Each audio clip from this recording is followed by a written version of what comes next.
ಯೆಹೋವನ ಆಶೀರ್ವಾದವು ಭಾಗ್ಯದಾಯಕವು, ಅದು ವ್ಯಸನವನ್ನ ಸೇರಿಸದು ಎಂಬುದಾಗಿ ಜ್ಞಾನೋಕ್ತಿ 10:22 ನಾವು ನೋಡುತ್ತೇವೆ.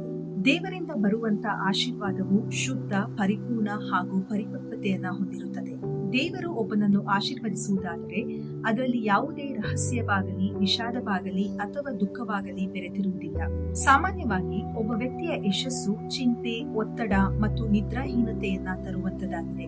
ಆದರೆ ಕರ್ತನು ಸ್ವತಃ ನಿಮ್ಮನ್ನು ಸಮೃದ್ಧಿಗೊಳಿಸುವುದಾದರೆ ಆತನು ನಿಮಗೆ ಸಮಾಧಾನ, ಸಂತೋಷ ಮತ್ತು ವಿಶ್ರಾಂತಿಯನ್ನೂ ಸಹ ನೀಡುವಾತನಾಗಿದ್ದಾನೆ. ಆದುದರಿಂದ ನಿಮ್ಮ ಸ್ವಂತ ಶಕ್ತಿಯಿಂದ ಆಶೀರ್ವಾದಗಳ ಹಿಂದೆ ಓಡಬೇಡಿರಿ. ಯಾಕೆಂದರೆ ಸ್ವಯಂ ನಿರ್ಮಿತವಾದಂತಹ ಸಮೃದ್ಧಿಯು ಯಾವಾಗಲೂ ಕಾಣದಿರುವ ನೋವನ್ನ ಹೊಂದಿರುವಂತದ್ದಾಗಿದೆ. ಬದಲಾಗಿ ದೇವರನ್ನ ಹುಡುಕಿರಿ, ಯಾಕೆಂದರೆ ಆತನ ಕೃಪೆಯ ಹಸ್ತವು ನಿಮ್ಮನ್ನು ಸಮೃದ್ಧಿಗೊಳಿಸುತ್ತದೆ ಮತ್ತು ನಿಮ್ಮ ಹೃದಯವನ್ನ ಸುರಕ್ಷಿತಗೊಳಿಸುತ್ತದೆ.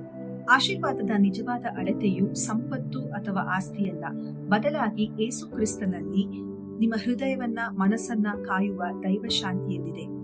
ಈ ಸತ್ಯವನ್ನ ದೃಢವಾಗಿ ಹಿಡಿದುಕೊಳ್ಳಿರಿ. ನೀವು ದೇವರಿಂದ ಆಶೀರ್ವಾದವನ್ನ ಹೊಂದಿರುವುದಾದರೆ ಅದು ನಿಮ್ಮನ್ನ ಉನ್ನತ ಸ್ಥಾನಕ್ಕೆ ಏರಿಸುತ್ತದೆ, ನಿಮ್ಮನ್ನ ಸುರಕ್ಷಿತಗೊಳಿಸುತ್ತದೆ ಹಾಗೂ ಎಂದಿಗೂ ನಿಮ್ಮನ್ನ ದುಃಖದಲ್ಲಿ ಬಂಧಿಸುವುದಿಲ್ಲ. ಕರ್ತನೇ, ನಿನ್ನಿಂದ ಬರುವ ಆಶೀರ್ವಾದವನ್ನು ಮಾತ್ರ ಅಪೇಕ್ಷಿಸಲು ನನಗೆ ಸಹಾಯ ಮಾಡು.